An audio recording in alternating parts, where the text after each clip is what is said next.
Bonjour à tous et à tous, j'espère que vous allez bien. Je suis enchanté d'organiser pour vous cette webconférence consacrée à la réforme du plan comptable en 2025, qui j'espère cette webconférence vous apportera les informations essentielles que vous attendez suite à votre inscription. Donc une réforme qu'on va pouvoir considérer comme bienvenue puisqu'elle va quand même apporter un certain nombre de simplifications au niveau du nombre de plans et de nombre de comptes qui sont présentés au plan comptable. On y verra qu'il y a des impacts parfois insoupçonnés sur qui certains acteurs, notamment les salariés, pourraient se retrouver avantagés ou désavantagés. On n'aura pas d'impact négatif par rapport à la présentation des comptes, vous savez, sur une année 2025 et 2024. Donc ça aura son avantage de ne pas devoir retravailler les comptes N-1 pour avoir une comparabilité. Par contre, cette comparabilité sera rendue un petit peu difficile le temps du passage. Voilà, cette réforme s'impose évidemment à toutes les entités, de la plus grande à la plus petite, sauf pour les acteurs du logement social chez qui elle a été décalée au 1er janvier 2026. Donc voilà, elle est vraiment applicable à compter du 1er janvier 2025 sur toutes les entités. Ce PowerPoint donc aura pour vision de vous présenter les impacts et quelques résumés sur les essentiels. On n'aura pas la possibilité de revoir tout le plan comptable ensemble. Il y a 1600 comptes qui ont été modifiés, donc je peux vous dire qu'on ne va pas les revoir un par un, ce qui serait quand même étonnamment très long. Il y a quelques suppressions et quelques ajouts de comptes, ça on le verra également. Donc on fera le focus sur l'impact au niveau des points de bilan, de compte de résultats et sur des avantages sociaux qui peuvent être aussi modifiés. Voilà, bienvenue à tous et bonne écoute. Donc, comme dit, la première partie portera sur les impacts sur les comptes de bilan, actifs, passifs. La deuxième partie portera sur les comptes de résultats, notamment travail sur les transferts de charges et le résultat exceptionnel. Nous allons vous apporter quelques points d'alerte et de vigilance sur notamment le calcul, par exemple, de la participation pour les entreprises qui seraient concernées et un focus très très court sur la facture électronique, mais qui est quand même un sujet plus que dans l'air du temps et qui va revenir plus vite qu'on ne le pense. Alors, on va rappeler avant tout un contexte sur cette réforme du plan comptable qui, on l'estime, est quand même d'ampleur. C'est quelques années qu'il n'y avait pas eu une telle réforme, surtout pour l'ensemble des entités économiques. Il y a eu des fois des réformes pour le plan comptable association notamment, mais voilà, là c'est aujourd'hui une étape quand même majeure pour l'ensemble des entités économiques de cette réforme qui va devoir être appliquée à compter donc du 1er janvier 2025 pour l'exercice ouvert à partir du 1er janvier 2025. Il n'y a pas de mesure d'anticipation à réaliser, mais il serait possible pour ceux qui le souhaitent de faire, pourquoi pas, mention déjà de cette réforme dans leur comptabilité 2024. Mais pour moi, personnellement, je n'encourage pas une telle démarche. Donc cette réforme a été publiée le 9 décembre 2022. Elle a pris un temps pour être homologuée le 26 décembre et il modernise, en tout cas vocation à moderniser la nomenclature comptable, à simplifier la présentation des états financiers avec des glissements de compte sur des zones au niveau bilan actif, au niveau passif, qui sont rassemblées dans des analyses plus pertinentes que ce qu'on pouvait connaître auparavant. Alors, ces impacts, ils ont un rôle évidemment technique pour les cabinets d'expertise comptable, mais il est bien en tant que client de cabinet aussi d'en être informé, puisque vous tenez parfois au quotidien votre comptabilité et vous pourrez vous mettre alors à jour assez facilement. Le nouveau plan comptable voit la suppression de 150 comptes, ce qui est déjà pas rien, l'abandon du système abrégé et développé, et donc une simplification quand même là issue de ces comptes-là, et l'ajout de quelques comptes qui sont notamment liés, évidemment quand on en supprime, c'est un peu comme les impôts et taxes, on en supprime un, on en rajoute deux, mais là, ça n'a pas eu cet effet exponentiel, on n'a rajouté qu'une dizaine de comptes. Bon, et après, chaque entité peut créer un certain nombre de sous-comptes tels qu'elle le souhaite pour l'analyse de ses comptabilités. Donc, deux catégories de comptes sont proposées. Des comptes obligatoires indiqués en gras dans le plan comptable. Donc, c'est l'usage fondamental qu'il doit y avoir, et des comptes en italique facultatifs pour des besoins spécifiques de sous-comptes, par exemple, pour apporter du détail et de la lisibilité parfois à des comptes de résultats ou des comptes de bilan.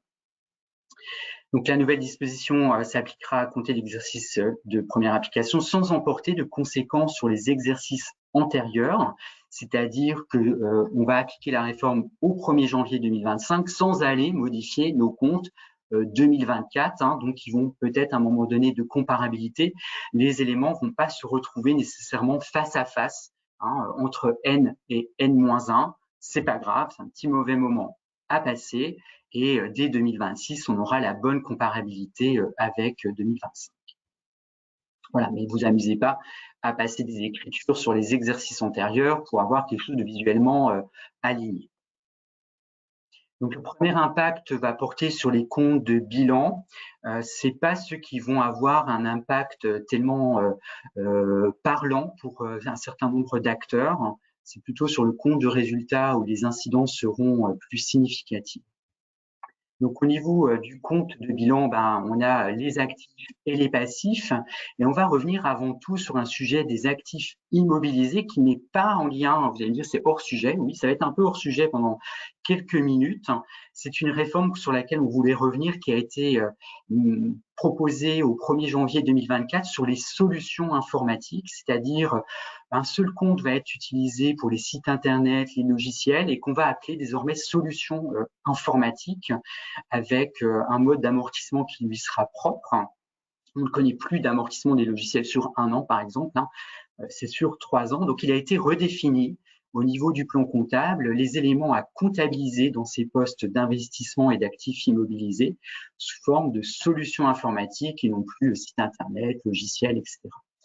Et pour en revenir donc au site internet, on distingue toujours cependant deux types de sites internet, les sites dits passifs qui ne permettent pas au sens strict de générer du chiffre d'affaires, mais qui ont plutôt un rôle de communication, de présentation d'une entreprise ou d'information, mais sur lequel on ne va pas avoir de site web marchand, par exemple, ou de possibilité de payer ou d'acheter en ligne un certain nombre de produits.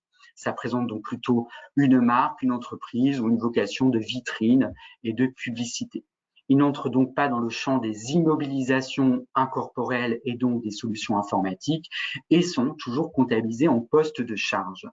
La seule exception à ce traitement comptable concerne les sites qui génèrent donc un revenu publicitaire, dit un site plutôt actif, tout ce qui va être un site marchand sur lequel on va pouvoir acheter des produits, les payer en ligne, les réceptionner, et ça va générer ce qu'on appelle des avantages économiques futurs, lissés parfois dans le temps. Donc, c'est pour ça qu'on fait le distinguo entre les sites internet passifs, que vous l'avez bien compris, plutôt à rôle de communication, et les sites internet actifs, qui sont dans un rôle plutôt de commercialité des produits. Donc, elle va produire des avantages économiques, pas nécessairement immédiats, mais étalés dans le temps, donc futurs, et va être utilisée par l'entreprise pendant plus d'un exercice. La comptabilisation donc de ces sites internet actifs devra se faire dans le compte 205 des solutions informatiques où on retrouvait les concessions, les droits, les licences, les brevets, les marques, etc. Tout un lot de sous-comptes avec un amortissement à programmer. Les logiciels sont maintenant amortis sur 36 mois, 3 ans. Donc, on voulait revenir sur ce sujet puisque ça fait quand même partie aussi des nouveautés du plan comptable, mais là, c'était à partir de 2024. Alors, pour la réforme du plan comptable 2025, effectivement, il y a des modernisations et des modifications de ce qu'on appelle l'actif circulant. L'actif circulant, on va y retrouver tout ce qui est stock, créance client, disponibilité. Et notamment, on va avoir un petit changement au niveau de la présentation des charges constatées d'avance. Pour rappel, les charges constatées d'avance, ce sont des charges qui sont nées dans un exercice parce que facturées dans un exercice par un fournisseur, mais qui ont vocation à porter sur plusieurs, 1 ou 2 ou 3 exercices comptables, notamment des assurances, des loyers, des leasings, qui doivent donc être mixés sur différentes années civiles, 24, 25 par exemple, lorsque une échéance d'assurance doit être étalée dans le temps. Donc, ce compte 486 de charges constatées d'avance, qui était auparavant assez discret, est comptabilisé tout en pied de bilan au niveau des disponibilités, va se retrouver à remonter dans les postes de bilan au niveau des autres créances, un peu alignées avec ce qu'on retrouve au niveau des postes clients. Donc, c'est quand même intéressant d'avoir cette remontée, parce que le poste de charge constatée d'avance, tout comme d'ailleurs le poste de produit constaté d'avance, qui est lui au passif du bilan, sont des fois des éléments significatifs d'un point de vue volume en euros, et qui étaient discrètement classés sous les disponibilités. Donc, ça va remonter dans les actifs circulants beaucoup plus visiblement qu'auparavant. Il y a aussi un certain nombre de comptes qui sont au niveau actif ou passif, ce qu'on appelle des comptes qui vont être substitués. Ils ont été supprimés et remplacés. Des comptes qu'on avait, pour ceux qui sont en bleu ici, dans ce que vous voyez, est vocation à être souvent utilisé. Le compte 448-600, qui était état charge à payer, dans lequel on pouvait constater la charge à payer de CVAE, de CFE ou d'une contribution fiscale liée à un exercice mais payée sur l'exercice suivant, disparaît. Le compte est supprimé. Donc, si vous mettez à jour vos logiciels, il pourra encore, pourquoi pas, s'y trouver, mais vous risquez d'avoir un déséquilibre de bilan actif-passif, puisque ce compte ne pourra pas s'afficher dans vos états financiers. Il est remplacé par un compte 448-100, état charge à payer, avec la possibilité donc d'utiliser tout un nombre de sous-comptes 101, 102, 103, si vous le souhaitez, tout en gardant quand même cette racine 1, puisque vous voyez que le 448-200 est là, attention danger, qui était auparavant utilisé pour des charges fiscales liées aux congés payés, devient un compte de produits à recevoir. Donc, il bascule d'un passif de charges à payer 448-200 à effectivement maintenant un actif 448-700 qui est remplacé par ce compte-là. Donc attention, la substitution peut être un petit peu délicate. Alors moi, j'avais pas pour habitude de provisionner des charges fiscales sur congés payés, mais on pourrait avoir quand même des impacts là-dessus. Donc ces deux comptes-là, la première colonne que vous voyez ici, sont quelques comptes qui sont supprimés pour lesquels on avait beaucoup d'habitude d'usage et qui sont substitués par des nouveaux comptes sur lesquels il faut être attentif, puisque là, au-delà d'une suppression, il y a carrément un changement un peu de destination dans le bilan. On glisse d'un passif fiscal à un actif en produit à recevoir. Alors, les comptes 468-600, 468-700, vous voyez, pareil, sont supprimés pour être assemblés plutôt dans des grandes racines qu'on peut après substituer par des extensions, mais on va se retrouver avec moins de sous-comptes divers. C'est pas plus mal aussi, c'était des fois un petit peu la foire qu'on pouvait retrouver dans ces comptes-là sur certaines entités. Mais en tout cas, une simplification avec toujours une possibilité quand même d'extension, 100, 200, etc., 101, 102, si on le souhaite. 468-700 qui est lui complètement changé en 467 divers comptes débiteurs et produits à recevoir.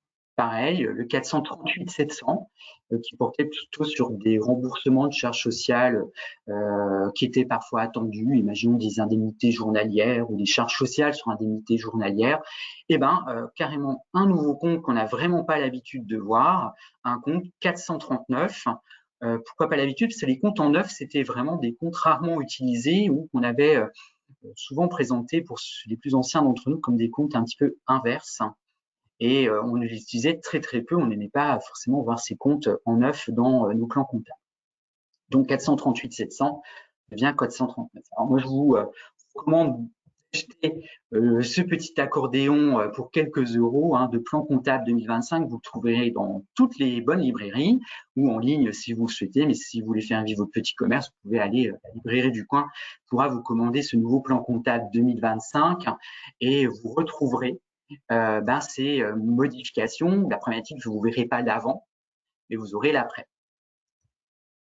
Et vous n'aurez pas la comparabilité.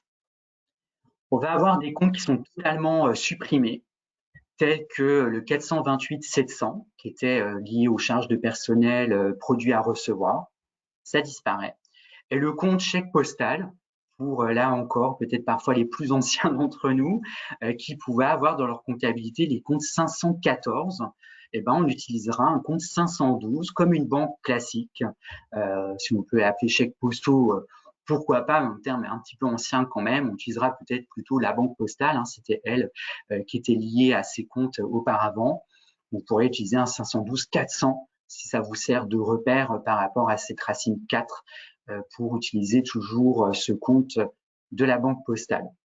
Pas des comptes qu'on voit souvent dans les entreprises, mais voilà, ça pouvait encore arriver qu'on avait ce compte 514 supprimé sans substitution, c'est-à-dire qu'il n'y a pas vraiment de remplacement aligné, mais voilà, vous devrez le transférer dans un autre compte de banque en racine 512. Des nouveaux, il faut bien quand même avoir des petits nouveaux dans tout ça, avec notamment un compte 120-900 pour les acomptes sur dividendes, un transfert des indemnités de départ à la retraite qui étaient auparavant comptabilisées parfois pour certaines entités en passif, en compte de provision pour risque et charges en compte 153 000, et ben ce compte est supprimé et devient le 150-200. Donc là encore, pour tous ceux qui utilisaient ces types de provisions pour départ à la retraite de leurs salariés, eh ben, il faudra reclasser les à nouveau et définitivement après passer les nouvelles provisions dans ces comptes pour les engagements en retraite. Voilà. Et si on ne fait pas cette suppression et ce remplacement, on ne pourra pas générer un nouveau, normalement, bilan actif-passif. En tout cas, pour ceux qui pourraient le générer, ce bilan actif-passif risquerait de ne pas être équilibré. Si je prends l'expérience pour notre cabinet FIBA, ben, ça va quand même générer un état actif-passif, mais on va avoir des tas d'anomalies et des comptes en fait en erreur, puisqu'il n'existe plus d'un point de vue calcul du bilan. Encore dans les petits nouveaux, on va avoir un compte 758-300 pour les rentrées sur créances amorties qui étaient auparavant localisées dans les produits exceptionnels, mais on va aborder ce sujet des produits et charges exceptionnelles dans des diapositives par la suite. Vous voyez, hein, donc au compte de bilan, pas de grands bouleversements non plus, hein, ça va pas avoir d'impact sur la partie calcul des participations dues aux salariés, mais certains estiment que ça peut avoir un impact pour les analystes financiers dans un certain nombre de calculs d'actifs circulants, de besoins en fonds de roulement, etc., etc. On verra que les impacts sont quand même plutôt sur le compte de résultat et les incidences en termes d'évaluation d'entreprise, par exemple. Et donc, justement, ça nous mène, après ce passage sur les comptes de bilan, aux impacts sur le compte de résultat. C'est là que l'essentiel de la réforme s'est concentré. C'est là qu'elle a été le plus marquante, je pense, pour les collaborateurs des cabinets comptables, parce que effectivement, ça nous a tout de suite parlé sur cette suppression de comptes ou substitution de comptes, et notamment la fin totale des transferts de charges. Vous savez, les transferts de charges, c'est les comptes 791 qui permettaient de comptabiliser parfois des refacturations entre entreprises, qui permettaient de comptabiliser des indemnités d'assurance ou les avantages en nature, véhicules, repas ou logements pour les salariés. Et ben, ces comptes de transfert de charges sont totalement supprimés, inutilisables dès le 1er janvier 2025. Ils vont être substitués par un certain nombre de comptes d'exploitation, beaucoup plus fléchés par masse, c'est-à-dire dans la masse salariale, on va retrouver un compte spécifique à cette technique de transfert de charges, alors qu'avant, tout se retrouvait en 791, 100, 200, 300, 400, un peu à la suite comme ça, sans être bien localisé par rapport à la charge que ça venait compenser. Moi, j'aimais pas beaucoup ces transferts de charges parce qu'encore une fois, c'est un peu comme les comptes 46. C'était voilà, un certain nombre de comptes où on savait pas très bien des fois quoi y mettre.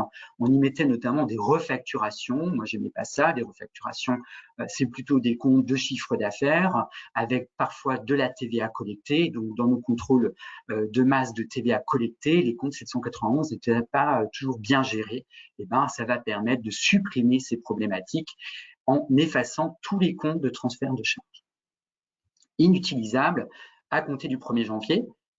Quand on parle d'avantages en nature pour les salariés, eh bien, on va voir qu'il a été créé un nouveau compte, encore une fois un compte en neuf qu'on n'a pas l'habitude d'utiliser, 649, qui s'appelle indemnité personnelle, mais on pourra substituer 649, 100, 200, 300, 400, avec autant de plaisir que vous aurez pour distinguer peut-être les différentes catégories d'avantages en nature. Silae, pour ceux qui travaillent avec Silae, a été mis à jour. Silae, c'est le système de gestion de paye pour FIBA, a été mis à jour pour transférer les écritures comptables dès le 1er janvier en compte 649. Donc, normalement, votre écriture de paye de janvier devrait déjà intégrer, pour ceux qui ont des avantages en nature, ces comptes-là. La fin donc des refacturations qui passaient en compte 791 pour plutôt des comptes 708, produits des activités annexes. On connaissait déjà ces comptes avant. Et bien, maintenant, ils ont été complétés, notamment 708 400 pour la mise à disposition de personnel à d'autres entreprises, avec TVA collectée bien souvent. Vous verrez aussi les indemnités d'assurance, ce sont des produits perçus pour un sinistre, par exemple, qui seront comptabilisés non pas en produits exceptionnels ni même donc en transfert de charge, mais en produits d'exploitation sous le 758 700. Il avait été étudié à un moment donné de directement comptabiliser les produits de remboursement d'assurance, par exemple un accident de voiture. Je parle avec expérience. Vous avez un remboursement d'assurance, il aurait pu être inscrit au crédit du compte de charge où a été comptabilisée la dépense de réparation. À un moment donné, ça avait été un sujet. Bon, je ne dis pas que la fenêtre reste quand même sans doute ouverte, mais pour le moment, c'est un compte 758 700 pour ces indemnités d'assurance avec tous les sous-comptes que vous voulez.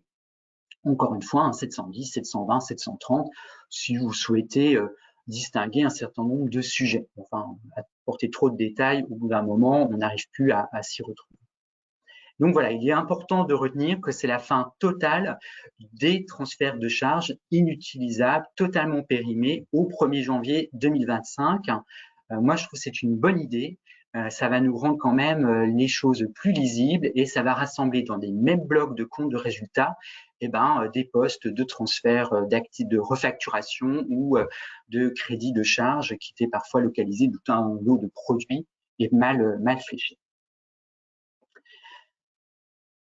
Et réapparu aussi un sujet concernant le résultat exceptionnel, là aussi un impact assez intéressant. Hein. Donc le résultat exceptionnel est désormais limité à des opérations extraordinaires, hein, une sorte d'ovni comptable, à des opérations donc spécifiques liées à des événements majeurs et inhabituels. Imaginons une entreprise qui a à l'actif son patrimoine immobilier et qui vient à le céder. Ça va rester quand même un élément exceptionnel. Mais la vente d'un PC, qui était auparavant traité en produit des cessions d'immobilisation, ne sera plus un résultat exceptionnel, mais un résultat d'exploitation. Donc, il faudra quand même user de ces comptes de charges ou de produits exceptionnels de manière quasiment extraordinaire, en vous posant tout un schéma de questions, vous dire pourquoi je souhaite comptabiliser telle dépense ou telle recette dans un résultat exceptionnel, qu'est-ce que je souhaite montrer à un lecteur extérieur, c'est là qu'il faudra effectivement vous décider. En général, ça va vraiment être une décision très ponctuelle, liée à un événement ponctuel, non renouvelable, qui ne va pas se répéter dans les années suivantes et qui serait hors exploitation courante de l'entreprise. Et il peut être courant pour une entreprise de vendre une voiture, un ordinateur, ou etc., etc. Donc, les cessions d'IMO, notamment, vont plus se retrouver dans la partie résultat exceptionnel. Alors, il va aussi y avoir d'autres impacts. Hein. Le résultat exceptionnel ne devra enregistrer donc que les opérations liées à des produits ou des charges liées uniquement à un événement majeur inhabituel, des écritures comptables d'origine purement fiscale, l'amortissement dérogatoire, on n'utilise pas très souvent, restera quand même un élément exceptionnel, les changements de méthode comptable, qui devront donc figurer ici, ou des corrections non imputées directement au capitaux propre ou des impacts sur les exercices antérieurs, par exemple. Mais vraiment, ça devra être, comme c'est dit, exceptionnel d'aller comptabiliser des éléments dans le résultat exceptionnel. Et moi, j'aime bien le terme un petit peu d'ovni, c'est quelque chose qu'on ne va pas trouver régulièrement et qu'on ne va pas croiser souvent. Moi, je n'ai pas l'habitude de croiser souvent des ovnis sur mon chemin. Donc là, encore une fois, une réforme assez intéressante. Donc, on a préparé un petit arbre de décision pour permettre de se dire comment je vais me dire si je comptabilise une dépense ou une recette dans un compte de résultat exceptionnel ou plutôt dans mon exploitation. Donc, vous voyez, si les conséquences de l'événement suscitent d'avoir une influence sur le jugement d'un lecteur extérieur, oui, on peut décider volontairement, du fait des fois d'un montant important et d'une opération démontrable et qu'on veut apporter quand même une information à un élément financier extérieur, eh ben, on va devoir le passer en résultat exceptionnel.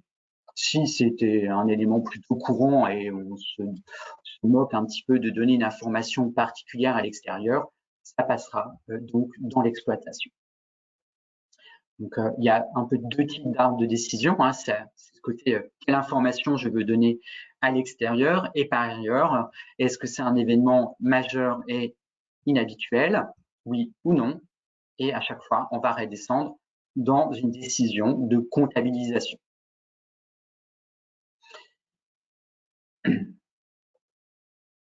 Alors, vous allez me dire, mais tous ces comptes de produits et charges exceptionnels avaient quand même un intérêt, notamment pour ceux qui étaient des as de la route, qui pouvaient avoir pas mal de PV. Imaginons, hein, on se rappelle qu'on avait ces comptes 671 200 PV amendes. Ils sont donc supprimés et utilisés pour d'autres comptes en soi. Pareil pour les immobilisations, vous voyez, on supprime les 775 et 675, hein, qui étaient donc les charges et les produits de cession d'immobilisation. Ben, on va se retrouver dans des 657 et 757 pour les, encore une fois, charges et produits de cession d'immobilisation corporelle ou incorporelle. Pour le financier, ça va être du 667 ou 767. Donc, les cessions d'immobilisation, celles portant sur un immeuble, ne vont plus être comptabilisées en résultat exceptionnel. Elles seront en résultat d'exploitation, corporel, incorporel, ou en résultat financier s'il s'agissait d'immo financières à l'origine. Les subventions d'équilibre et d'investissement, qui étaient auparavant, vous savez, des subventions d'investissement, hein, elles suivent un plan de réintégration ou d'amortissement, on pouvait dire, lié à l'amortissement du bien qui est financé. On mettait ces produits en compte 777 en exceptionnel, alors que l'amortissement du bien qui était financé n'était lui pas exceptionnel, était dans l'exploitation. C'était un petit peu dommage d'avoir cette lecture-là. Et bien désormais, les subventions d'investissement ne seront plus comptabilisées en 777, mais en 747. Et on aura enfin, dans le résultat d'exploitation, tant la charge d'amortissement que le produit d'amortissement de la subvention, dans le même zonage. Et je trouve que c'est un intérêt quand même majeur pour la lecture des comptes. Et ce n'est pas des subventions, on en a régulièrement pour ceux qui en font la demande sur un certain nombre de sujets et ça n'a pas vocation à être un résultat exceptionnel désormais.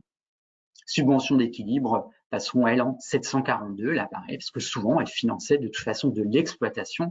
Elles n'avaient plus de raison de passer dans des résultats exceptionnels. Alors, les PV, les amendes, par exemple, le compte 658-200 est créé en remplacement du 671-200. Il faudra être vigilant, ça me permettra d'enchaîner sur les points de vigilance, mais vous savez que ces amendes, pénalités, majorations et autres sommes exceptionnelles vont donc passer dans l'exploitation compte 658-200. Mais attention, auparavant, on avait des bonnes habitudes de se dire charge exceptionnelle, non-déductibilité fiscale. Eh bien, il va falloir être attentif à réintégrer quand même toujours ces amendes et charges de pénalité en résultat fiscal. C'est pas parce que ça passe dans le résultat d'exploitation que ça devient étonnamment fiscalement déductible. Une amende, une majoration de retard n'est fiscalement pas déductible. Auparavant comptabilisé dans le résultat exceptionnel, on avait assez facilement la lecture pour ne pas l'oublier. Maintenant que ça va passer dans le résultat d'exploitation, il faudra faire attention à ne pas l'oublier et à rester vigilant là-dessus. Et donc, ça me permet d'enchaîner sur des points de vigilance qui vont être surtout sur des éléments sociaux et parfois un peu fiscaux qu'on a vu venir par rapport à cette détermination du résultat exceptionnel ou des transferts de charges. Donc, vous avez vu, par exemple, des subventions d'investissement qui étaient en résultat exceptionnel vont avoir désormais un impact sur les résultats d'exploitation puisqu'elles vont être comptabilisées en 747 en produits d'exploitation, comme les cessions d'IMO sur les plans les plus classiques de cession d'IMO.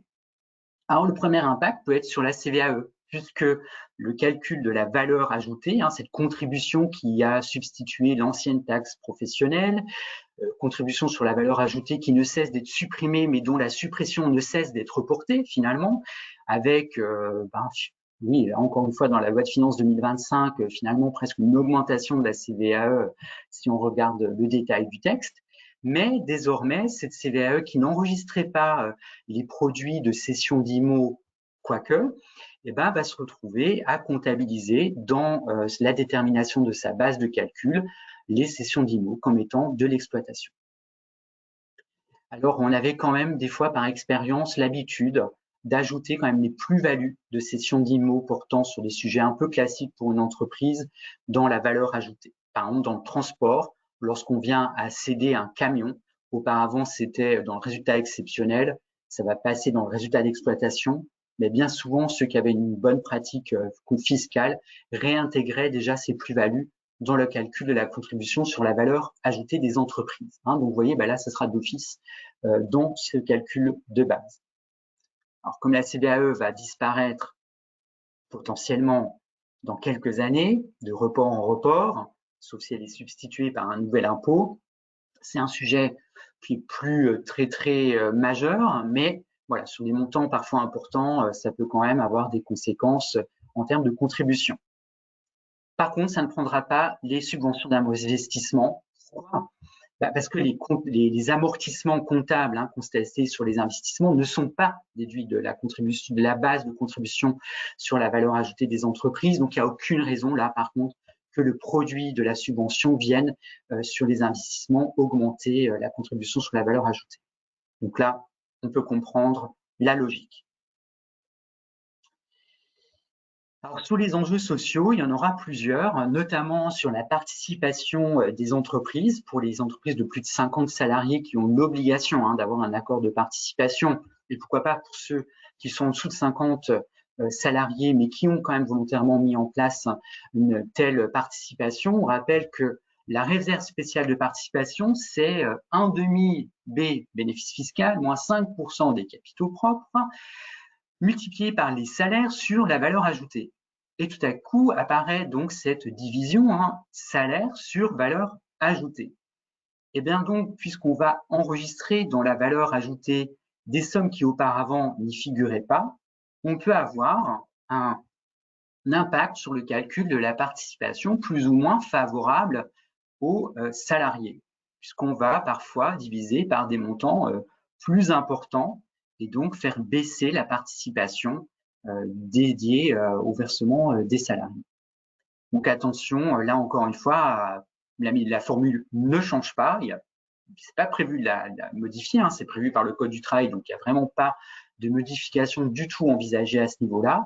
Mais vous voyez que par glissement de certaines charges ou de certains produits maintenant dans l'exploitation et donc dans le zonage de la valeur ajoutée, on va pouvoir se retrouver avec un impact sur le calcul de la participation. Sans dérogation possible, il faudra appliquer stricto sensu la formule telle qu'elle ressortira en plus des comptes de résultats.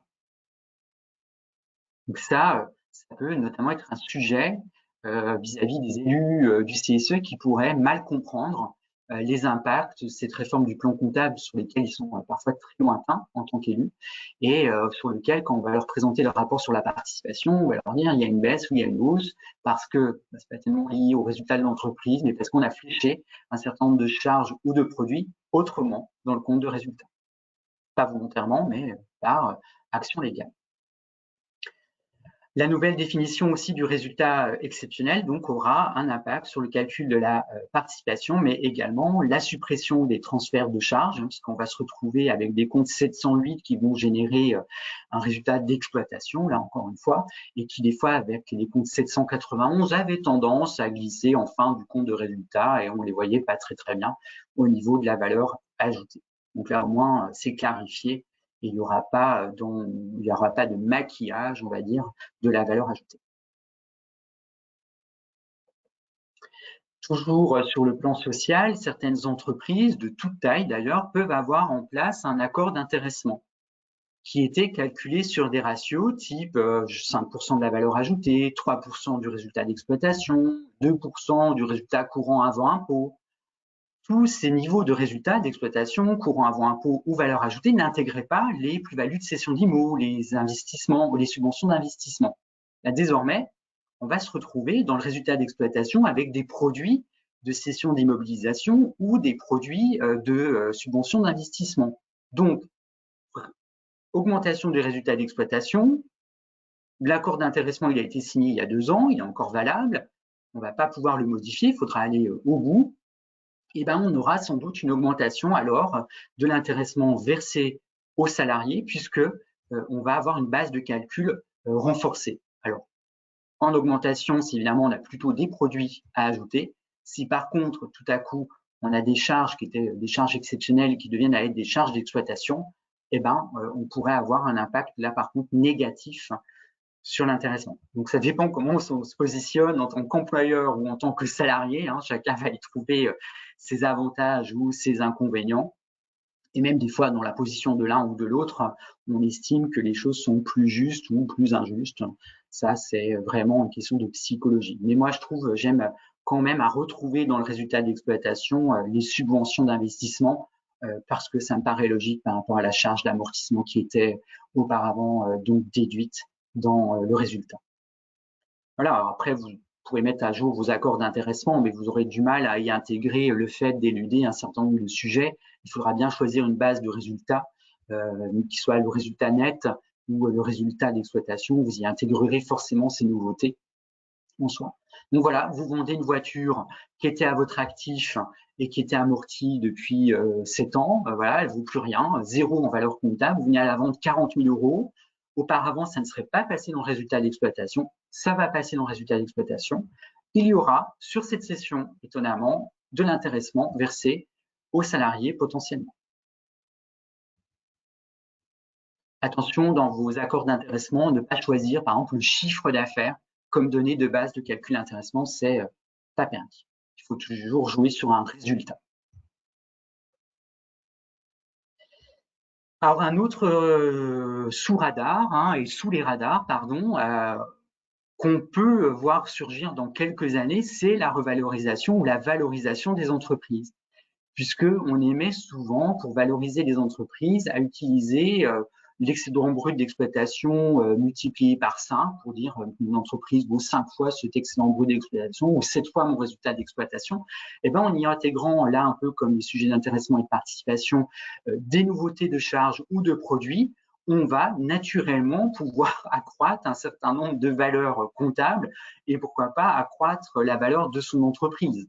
Alors, on peut se dire que dans le passé, on avait une analyse quand même de cette EBE ou de ce résultat d'exploitation pour en tenir compte dans la valorisation des entreprises. Mais voilà, les cessions d'IMO, les subventions d'investissement vont intégrer un certain niveau de résultats désormais. Et ben, quand on fait 5 fois d'une somme plus importante, l'entreprise pourrait voir étonnamment sa valeur augmenter. Et pour ceux qui auraient sorte de partenariat avec des actionnaires externes, packs d'actionnaires, etc., avec des valorisations qui étaient inscrites dans ces packs d'actionnaires où on disait c'est 7 fois l'EBE, bah, on va quand même être engagé sur cette notion d'EBE, d'excédent brut d'exploitation, sans pouvoir dire ah oui mais j'enlève parce qu'il y a une réforme du plan comptable, etc. Hein. Donc ça, c'est à voir aussi par rapport aux banques sur l'analyse des capacités d'emprunt pour les entreprises ou de ratios financiers. Alors, ça ne va pas avoir peut-être une lecture immédiate, mais dans quelques années, peut-être qu'il y aura des résurgences par rapport à ça.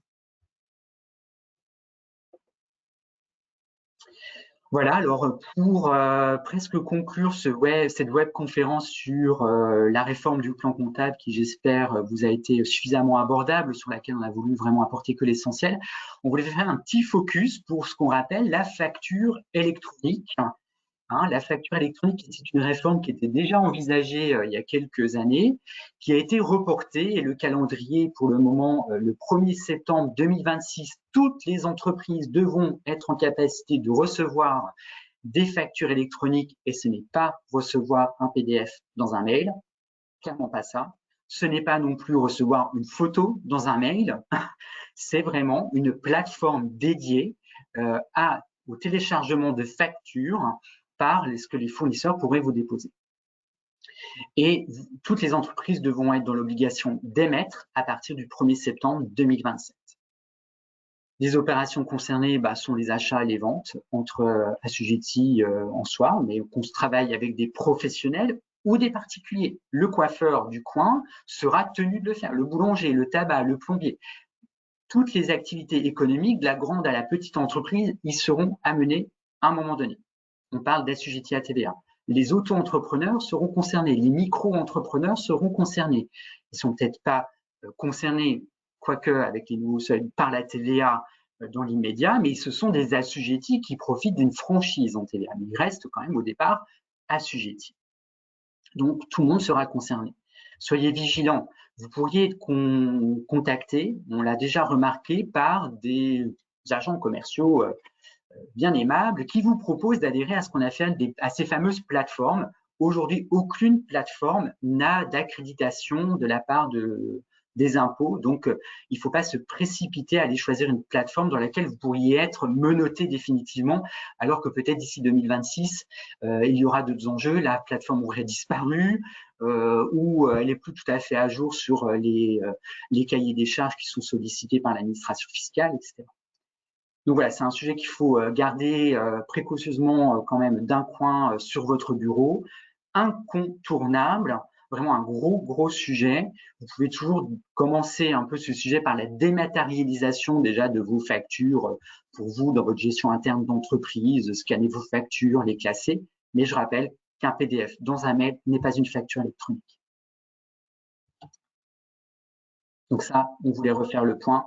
Et 2027, normalement, si tout se passe bien, tout le monde devrait être concerné, si tout se passe bien.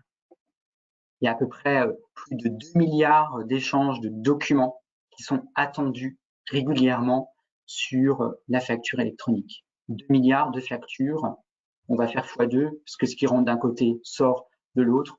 Donc, vous voyez, ça peut être jusqu'à 4 milliards de documents. Voilà, donc en résumé sur cette réforme du plan comptable, on a donc pu voir qu'il y avait un certain nombre de simplifications, hein, puisqu'on a supprimé de 2000 à 1600 le nombre de comptes, donc 20% de comptes en moins, pile poil.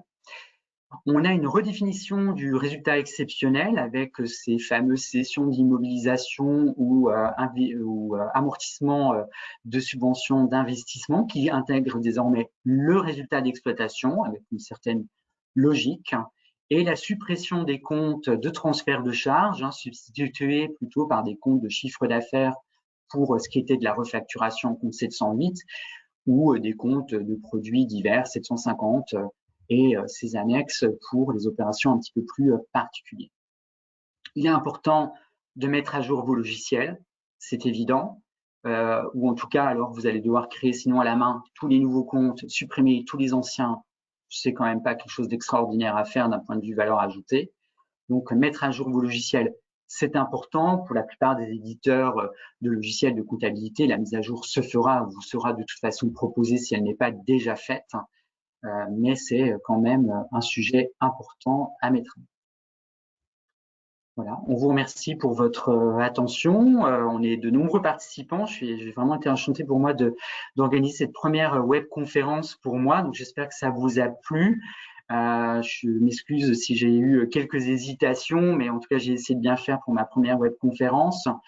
Ce PowerPoint vous sera diffusé et prenez contact avec vos comptables, experts comptables, gestionnaires de dossiers, responsables de clientèle, chefs de groupe.